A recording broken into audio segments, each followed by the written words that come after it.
Hi good morning. ಎಲ್ಲರೂ ಹೇಗಿದ್ದೀರಾ? ಎಲ್ಲರೂ ಚೆನ್ನಾಗಿದ್ದೀರಾ ಅಂದ್ಕೊಂಡು ಇವತ್ತಿನ ವೀಡಿಯೋನ ಶುರು ಮಾಡ್ತಾ ಇದ್ದೀನಿ. ನನಗೆ ಇವತ್ತು ಇಂಟರ್ವ್ಯೂ ಇತ್ತು, ಹಾಗಾಗಿ ಶುಕ್ರವಾರ ಬೇರೆ ಆಗಿದ್ದರಿಂದ ಬೇಗ ಕೆಲಸ ಮುಗಿಸಿ ಇಂಟರ್ವ್ಯೂಗೆ ಹೋಗೋಣ ಅಂತ ಹೇಳಿ ಸ್ವಲ್ಪ ಬೇಗ ಎದ್ದು ಕೆಲಸನೆಲ್ಲ ಸ್ಟಾರ್ಟ್ ಮಾಡಿಕೊಂಡೆ. ಇವತ್ತು ಶುಕ್ರವಾರ ಆಗಿರೋದ್ರಿಂದ ಮನೆಯಲ್ಲಿ ತುಂಬಾ ಕೆಲಸ ಇತ್ತು. ಸೊ ನನ್ನ ಹಸ್ಬೆಂಡ್ ಬೇರೆ ಫ್ರೆಂಡ್ ಮನೆಗೆ ಹೋಗಿದ್ದರು, ಹಾಗಾಗಿ ಒಬ್ಬಳೇ ಕೆಲಸ ಮಾಡ್ಕೋಬೇಕಾಗಿತ್ತು. ನನ್ನ ಹಸ್ಬೆಂಡ್ ಇದ್ದಿದ್ರೆ ಸಣ್ಣ ಪುಟ್ಟ ಹೆಲ್ಪ್ ಮಾಡ್ತಾಯಿದ್ರು, ಆದರೆ ಅವರು ಫ್ರೆಂಡ್ನ ಮೀಟ್ ಮಾಡೋಕ್ಕೆ ಹೋಗಿದ್ದರಿಂದ ನಾನು ಒಬ್ಬಳೇ ಆಗಿದ್ದೆ. ಎಲ್ಲ ಕೆಲಸ ಮಾಡಿಕೊಂಡು ಇಂಟರ್ವ್ಯೂಗೆ ಹೋಗಬೇಕಿತ್ತು, ಅದನ್ನೇ ಯೋಚನೆ ಮಾಡ್ತಾಯಿದ್ದೆ. ಆದ್ರೂ ಬೇಗ ಬೇಗ ಕೆಲಸ ಮುಗಿಸೋಣ ಅಂತ ಆದಷ್ಟು ಪ್ರಯತ್ನ ಪಟ್ಟು ಎಲ್ಲ ಕೆಲಸನೂ ಮುಗಿಸ್ತಾಯಿದ್ದೆ. ಇವತ್ತು ಶುಕ್ರವಾರ ಆಗಿರೋದ್ರಿಂದ ಮನೇಲಿ ತುಂಬಾ ಕೆಲಸ ಇತ್ತು ನನಗೆ. ನನ್ನ ಕಾಲಲ್ಲಿ ಹಾರು ಬೆರಳಿದೆ. ಯಾರಾದರೂ ಅಬ್ಸರ್ವ್ ಮಾಡಿದ್ದೀರಾ? ಕಮೆಂಟ್ ಮಾಡೋಕ್ಕಿಂತ ಮುಂಚೆ ನಾನೇ ಹೇಳ್ತಿದ್ದೀನಿ, ನನ್ನ ಎರಡೂ ಕಾಲುಗಳಲ್ಲಿ ಹಾರು ಬೆರಳಿದೆ. ಅದು ತುಂಬ ಒಳ್ಳೆಯದು, ಅದೃಷ್ಟ ಅಂತ ಹೇಳ್ತಾರೆ. ಅದು ಹುಟ್ಟಿದ ಮನೆಗೆ ಅಷ್ಟೊಂದು ಅದೃಷ್ಟ ಇಲ್ಲ, ಆದರೆ ಗಂಡನ ಮನೆಗೆ ತುಂಬ ಅದೃಷ್ಟ ಅಂತ ಹಿರಿಯರು ಹೇಳ್ತಾರೆ. ಎಷ್ಟು ಮಟ್ಟಿಗೆ ಅಂತ ನನಗೂ ಗೊತ್ತಿಲ್ಲ, ನನ್ನ ಹಸ್ಬೆಂಡ್ನ ಕೇಳಬೇಕು. ಇವತ್ತು ಬೇಗ ಕೆಲಸ ಮುಗಿಸಿ ಆದಷ್ಟು ಬೇಗ ಟೈಮ್ ಸರಿಯಾಗಿ ಇಂಟರ್ವ್ಯೂಗೆ ಹೋಗೋಣ ಅಂತ ಹೇಳಿ ಎಲ್ಲದೂ ರೆಡಿ ಮಾಡ್ಕೋತಾ ಇದ್ದೆ. ಇದು ನನ್ನ 6ನೇ ಸತಿ ನನಗೆ ಇಂಟರ್ವ್ಯೂಗೆ ಕಾಲ್ ಬಂದಿದ್ದು. ತುಂಬ ಸತಿ ಇಂಟರ್ವ್ಯೂ ತೊಗೊಂಡಿದ್ದಾರೆ, 6 ಸತಿ 7 ಸತಿ ಇಂಟರ್ವ್ಯೂ ಆಗಿದೆ. ಬಟ್ ಒಂದು ವಾರದಲ್ಲಿ ಕಾಲ್ ಮಾಡ್ತೀನಿ ಅಂತ ಹೇಳಿ ಕಾಲೇ ಮಾಡ್ತಿರ್ಲಿಲ್ಲ. ತುಂಬ ಬೇಜಾರಾಗಿಬಿಟ್ಟಿತ್ತು ನನಗಂತೂ. ನನ್ನ ಟೈಮ್ ಸರಿ ಇಲ್ವಾ, ನನ್ನ ಹಣೆ ಬರನೇ ಹೀಗೂ ಆ ಥರ ಎಲ್ಲ ಯೋಚನೆ ಮಾಡಿಕೊಂಡು ಅಟ್ಲೀಸ್ಟ್ ಇವತ್ತಾದರೂ ನಾನು ಹೋಗ್ತಿರೋ ಕೆಲಸ ಆಗಲಿ, ಸಕ್ಸಸ್ ಆಗಲಿ ಅಂತ ಹೇಳಿಬಿಟ್ಟು ಅದನ್ನೇ ಯೋಚನೆ ಮಾಡ್ತಾಯಿದ್ದೆ. 6 ಸತಿ ಇಂಟರ್ವ್ಯೂ ಮಾಡಿದ್ದಾರೆ. ಲಾಸ್ಟ್ ಗುರುವಾರನೂ ಸಹ ಇಂಟರ್ವ್ಯೂಗೆ ಕಾಲ್ ಮಾಡಿದರು. ಗುರುವಾರ ಹೋಗಿ Kannada typing, English typing, XL ಎಲ್ಲದನ್ನು ಟೆಸ್ಟ್ ಮಾಡಿದ್ರು. ಎಲ್ಲದರಲ್ಲೂ ಪಾಸ್ ಆಯಿತು. ಇನ್ನೊಂದು ವಾರದಲ್ಲಿ ಕಾಲ್ ಮಾಡ್ತೀನಿ ಅಂತ ಹೇಳಿದ್ರು. ಆದರೆ ಈ ಗುರುವಾರ ಮತ್ತೆ ಕಾಲ್ ಮಾಡಿ ಶುಕ್ರವಾರ ಇಂಟರ್ವ್ಯೂಗೆ ಬನ್ನಿ, ಜನರಲ್ ಇಂಟರ್ವ್ಯೂ ಇದೆ ಅಂತ ಹೇಳಿದ್ರು. ಇದು ಸೇರಿ ನನಗೆ 10ನೇ ಸತಿ ಇಂಟರ್ವ್ಯೂಗೆ ಕಾಲ್ ಮಾಡಿರೋದು. ನನಗೆ ಒಂಥರ ಅನ್ನಿಸ್ತಿತ್ತು, ಏನು ಇಷ್ಟು ಸತಿ ಇಂಟರ್ವ್ಯೂ ಮಾಡ್ತಾರೆ, ಈ ಕೆಲಸ ಮಾತ್ರ ಕೊಡಲ್ಲ, ಏನಿದು ನನ್ನ ಟೈಮ್ ಸರಿ ಇಲ್ವಾ ಅಂತಲೇ ಯೋಚನೆ ಮಾಡಿಕೊಂಡು ಆಗಿದ್ದಾಗಲಿ ನಾನು ಇಷ್ಟಪಟ್ಟಿರೋ ಕೆಲಸ ಅದು, ಎಷ್ಟು ಸತಿ ಕರೆದ್ರೂ ಹೋಗ್ತೀನಿ ಅಂತ ಹೇಳಿ ಇಂಟರ್ವ್ಯೂಗೆ ಹೋಗೋಣ ಅಂತ ಹೇಳ್ಬಿಟ್ಟು ಅದನ್ನೇ ಯೋಚನೆ ಮಾಡಿಕೊಂಡು ಕಾಫಿನ ಕುಡಿತಾ ಇದ್ದೆ. ಟೈಮ್ ಬೇರೆ ಆಗ್ತಾಯಿತ್ತು. ನನ್ನ ಹಸ್ಬೆಂಡ್ ಬೇರೆ ಇರಲಿಲ್ಲ, ಯಾಕಂದರೆ ಇದ್ದಿದ್ರೆ ಸಣ್ಣ ಪುಟ್ಟ ಹೆಲ್ಪ್ ಮಾಡ್ತಾಯಿದ್ರು, ಆದಷ್ಟು ಬೇಗ ಹೋಗ್ಬೋದಿತ್ತು. ನನಗೆ ಅದೇ ಟೆನ್ಷನ್ ಆಗ್ತಿತ್ತು, ಟೈಮ್ ಸರಿ ಹೋಗ್ತೀನೋ ಏನು ಅಂತ ಹೇಳ್ಬಿಟ್ಟು.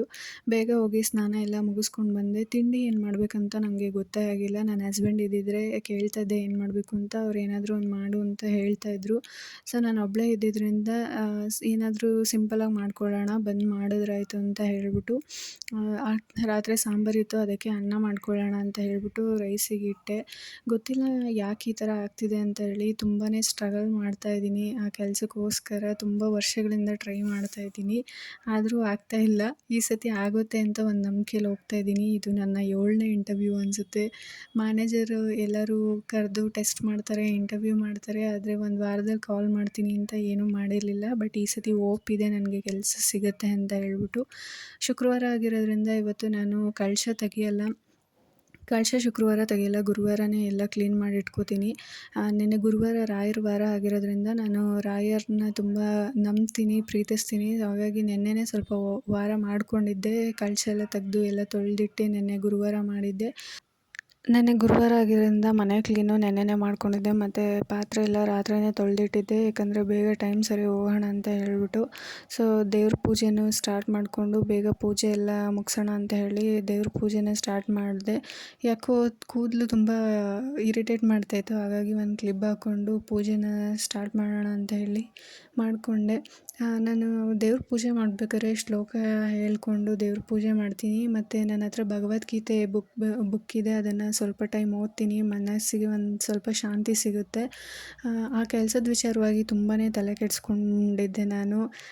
ಕೆಲಸದ ಅವಶ್ಯಕತೆ ಇಲ್ಲ, ಆದ್ರೂ ಕೂತು ಸವೆಯೋಕ್ಕಿಂತ ದುಡಿದು ಸವೆಯೋದು ಲೇಸು ಅಂತ ಹೇಳ್ಬಿಟ್ಟು ಈ ಬೆಂಗಳೂರಲ್ಲಿ ಒಬ್ಬರು ದುಡಿದ್ರೆ ಏನೂ ಆಗಲ್ಲ, ಮತ್ತು ಹೆಣ್ಮಕ್ಳು ಇಂಡಿಪೆಂಡೆಂಟಾಗಿರಬೇಕು ಅಂತ ನನ್ನ ತಲೆಯಲ್ಲಿ ಕೆಲವು ವಿಚಾರಗಳು ಓಡ್ತಾ ಇದ್ದಿದ್ದರಿಂದ ಸರಿ ಆಯಿತು, ನಾನು ಯಾಕೆ ಮನೇಲಿ ಒಬ್ಬಳೇ ಕೂತ್ಕೋಬೇಕು, ಸುಮ್ಮನೆ ಓದ್ತಾ ಇದ್ದೆ ನಾನು 2 ವರ್ಷದಿಂದ. ಯಾಕೋ ಈ ಸತಿ ನಂಗೆ ಜಾಬ್ ಮಾಡಬೇಕು ಅಂತ ಅನಿಸಿ ಆ ಕೆಲಸಕ್ಕೆ ಹೋಗೋಣ ಅಂತ ಹೇಳಿ ರೆಡಿ ಆದೆ.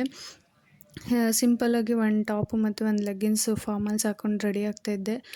ನಾನು ಜಾಸ್ತಿ ಏನೂ ಯೂಸ್ ಮಾಡಲ್ಲ. ನಾನು ಆದಷ್ಟು ನ್ಯಾಚುರಲ್ ಇರಕ್ಕೆ ಟ್ರೈ ಮಾಡ್ತೀನಿ. ಇದು ಪಾಂಡ್ಸ್ ಮಾಯ್ಶ್ಚರೈಸರ್ ಕ್ರೀಮು. ಇದು ಮತ್ತು ನಾನು ಒಂದು ಪೌಡರು ಅಷ್ಟೇ ಯೂಸ್ ಮಾಡೋದು. ಜಾಸ್ತಿ ನಾನು ಯಾವುದೇ ಕೆಮಿಕಲ್ಸ್ ಪ್ರಾಡಕ್ಟ್ನ ಯೂಸ್ ಮಾಡಲ್ಲ. ಆದಷ್ಟು ನ್ಯಾಚುರಲಾಗಿ ಇರ್ತೀನಿ. ತುಂಬ ಮೇಕಪ್ ಮಾಡೋದು ಅಥವಾ ಮತ್ತೊಂದು ಕ್ರೀಮೆಲ್ಲ ಯೂಸ್ ಮಾಡೋದು ಅದೆಲ್ಲ ಮಾಡಲ್ಲ. ಸಾಧ್ಯವಾದಷ್ಟು ನಾನು ಎಷ್ಟು ಸಾಧ್ಯನೋ ಅಷ್ಟು ನ್ಯಾಚುರಲ್ಲಾಗಿ ಇರೋಕ್ಕೆ ಇಷ್ಟಪಡ್ತೀನಿ. ಒಂದು ಪೌಡ್ರ್ ಹಾಕ್ಕೊಂಡು ಒಂದು ಕ್ರೀಮ್ ಹಾಕ್ಕೊಂಡು ಹಣೆಗೆ ಸ್ಟಿಕ್ಕರ್ ಇಟ್ಕೊಂಡು ಸಿಂಪಲ್ಲಾಗಿ ರೆಡಿ ಆದೆ. ಜಾಸ್ತಿ ಜಾತ್ರೆ ಥರ ಎಲ್ಲ ಬೇಡ ಅಂತ ಹೇಳ್ಬಿಟ್ಟು ಫಾರ್ಮಲ್ಸ್ ಬೇರೆ ಇಂಟರ್ವ್ಯೂಗೆ ಹೋಗ್ತಾ ಇದ್ನಲ್ಲ, ಹಾಗಾಗಿ ಸಿಂಪಲ್ಲಾಗಿ ರೆಡಿ ಆದೆ. ಕೂದಲು ಬೇರೆ ಇನ್ನೂ ಆರಿರಲಿಲ್ಲ. ಅದಕ್ಕೆ ಸ್ವಲ್ಪ ಹೊತ್ತು ಆದಮೇಲೆ ಹೋಗಬೇಕಾದ್ರೆ ತಲೆ ಬಾಚ್ಕೊಳ್ಳೋಣ ಅಂತ ಅರ್ಜೆಂಟಲ್ಲಿ ಸ್ವಲ್ಪ ತಿಂಡಿನೂ ತಿಂದೆ. ಫೈನಲಿ ನನ್ನ ಲುಕ್ ಈ ಥರ ಬಂತು.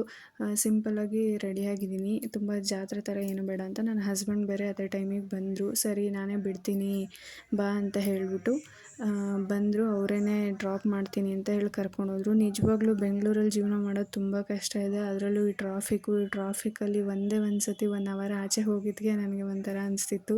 ತುಂಬ ದಿನ ಮನೆಯಲ್ಲೇ ಕೂತ್ಕೊಂಡು ಓದ್ತಿದ್ರಿಂದ ಇವಾಗ ಕೆಲ್ಸಕ್ಕೆ ಹೋಗ್ಬೇಕಾಗಿದ್ದು ಬಂದಿದ್ದರಿಂದ ಈ ಟ್ರಾಫಿಕೆಲ್ಲ ನೋಡಿ ನನಗೆ ಒಂಥರ ಅನ್ನಿಸ್ತಾ ಇತ್ತು.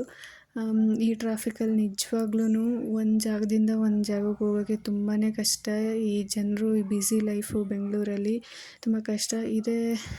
ಇದೇ ಟೆನ್ಷನಲ್ಲಿದ್ದೆ. ನನ್ನ ಹಸ್ಬೆಂಡು ಆನಂದ್ ಭವನ್ ಹೋಟೆಲ್ಗೆ ಕರ್ಕೊಂಡೋದ್ರು. ಟೆನ್ಷನ್ ಮಾಡ್ಕೋಬೇಡ, ಆರಾಮಾಗಿ ಹೋಗು, ಆದರೆ ಆಗಲಿ ನೀನು ಅದೃಷ್ಟ ಇದ್ದರೆ ಆಗುತ್ತೆ, ತಲೆ ಕೆಡಿಸ್ಕೋಬೇಡ ಅಂತ ಹೇಳಿ ಆನಂದ್ ಭವನ್ಗೆ ಹೋಗಿ ಒಂದು ಕಾಫಿ ಕುಡ್ಕೊಂಡು ಹೋಗೋಣ ಅಂತ ಹೇಳಿಬಿಟ್ಟು ಹೋದ್ವಿ. ಅಲ್ಲಿ ನನ್ನ ಹಸ್ಬೆಂಡು ಕಾಫಿ ಕೊಡಿಸಿದ್ರು. ಕೂತ್ಕೊಂಡು ಆರಾಮಾಗಿ ಕಾಫಿ ಕುಡಿದು ಯೋಚನೆ ಮಾಡಬೇಡ ಆಗುತ್ತೆ ಅಂತ ಹೇಳಿ ನನ್ನ ಹಸ್ಬೆಂಡ್ ನನಗೆ ಧೈರ್ಯ ತುಂಬ್ತಾಯಿದ್ರು. ಸರಿ ಆಯಿತು, ನಾನು ಹಣೆ ಬರ ನೋಡೋಣ, ಇದನ್ನು ಒಂದು ಪ್ರಯತ್ನ ಮಾಡೋಣ, ಇಷ್ಟೆಲ್ಲ ಮಾಡಿದ್ದೀನಿ ಅಂತ ಯೋಚನೆ ಮಾಡಿಕೊಂಡು ಲೈಟಾಗಿ ಕಾಫಿ ಕುಡಿದು ಸರಿ ಹೊರಡೋಣ ಅಂತ ಹೇಳಿ ಅಲ್ಲಿಂದ ಹೊರಟ್ವಿ. ನನ್ನ ಹಸ್ಬೆಂಡ್ ವೀಡಿಯೋ ಮಾಡ್ತಿದ್ದಾರೆ. ಇಲ್ಲೇ ಆಫೀಸ್ ಇರೋದು. ಇಂಟರ್ವ್ಯೂಗೆ ಒಳಗಡೆ ಹೋಗ್ತಾಯಿದ್ದೀನಿ ಆಗಲಿ ಅಂತ ಅಂದ್ಕೊತೀನಿ. ಆಯಿತು, ಇಂಟರ್ವ್ಯೂ ಎಲ್ಲ ಮುಗಿಸ್ಕೊಂಡು ಇವಾಗ ಮನೆಗೆ ಹೋಗ್ತಾಯಿದ್ದೀನಿ. ಮತ್ತೆ ಅದೇ ಕತೆ. 1 ವಾರ ಆದಮೇಲೆ ಕಾಲ್ ಮಾಡ್ತೀನಿ ಅಂತ ಹೇಳಿದ್ದಾರೆ. ಐ ಹೋಪ್ ಕೆಲಸ ಸಿಗುತ್ತೆ ಅಂದ್ಕೊಂಡಿದ್ದೀನಿ. ನಾನು ತುಂಬ ಇಷ್ಟಪಟ್ಟಿರೋ ಕೆಲಸ ಆಗುತ್ತೆ ಅಂತ ಅಂದ್ಕೊಂಡು ಮತ್ತೆ ಕಾಲ್ ಮಾಡ್ತೀನಿ ಅಂದ್ರಲ್ಲ, ಸ್ವಲ್ಪ ಬೇಜಾರಾಯಿತು. ನೋಡೋಣ ಆಗುತ್ತೆ ಅನ್ನೋ ಹೋಪಲ್ಲೇ ಇದ್ದೀನಿ. ಅದೇ ಭರವಸೆಲಿ ಮನೆಗೂ ಸಹ ಬಂದು ಸ್ಟೆಪ್ಸ್ ಹತ್ಕೊಂಡು ನನ್ನ ಹಸ್ಬೆಂಡ್ ಕೇಳ್ತಾಯಿದ್ರು ಆಫೀಸಲ್ಲಿ ಏನಾಯಿತು, ಏನು ಕೇಳಿದ್ರು ಅಂತ ಎಲ್ಲ ಅವ್ರಿಗೆಲ್ಲ ಹೇಳ್ಕೊಂಡು ಹಾಗೆ ಮನೆಗೆ ಬಂದೆ. ತುಂಬ ಟಯರ್ಡ್ ಆಗಿಬಿಟ್ಟಿತ್ತು. ಯಾಕಂದರೆ ತುಂಬ ಆಚೆ ಓಡಾಡಲ್ಲ ನಾನು. ಆದರೆ ಇಂಟರ್ವ್ಯೂಗೆ ಹೋಗಿದ್ನಲ್ಲ, ತುಂಬ ಟಯರ್ಡ್ ಅನ್ನಿಸ್ತಾಯಿತ್ತು. ಮನೆಗೆ ಬಂದು ಸೀದಾ ಅಡುಗೆ ಮನೆಗೆ ಹೋಗಿ ಒಂದು ಗ್ಲಾಸ್ ನೀರು ಕುಡಿದು ಸಮಾಧಾನ ಮಾಡಿಕೊಂಡು ಆಗುತ್ತೆ ಬಿಡು ಅಂತ ನನಗೆ ನಾನೇ ಧೈರ್ಯ ಹೇಳ್ಕೊಂಡು ಸಮಾಧಾನ ಮಾಡಿಕೊಂಡೆ.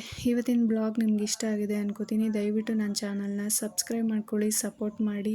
ನಿಮ್ಮ ಸಪೋರ್ಟ್ ಹೀಗೆ ಇರಲಿ ಅಂತ ಕೇಳ್ಕೊತೀನಿ ಎಲ್ರಿಗೂ. ಮತ್ತೊಂದು ವಿಡಿಯೋ ಜೊತೆ ಸಿಗ್ತೀನಿ. ಅಲ್ಲಿವರೆಗೂ ಎಲ್ರಿಗೂ ನಮಸ್ತೆ. ಬಾಯ್ ಬಾಯ್.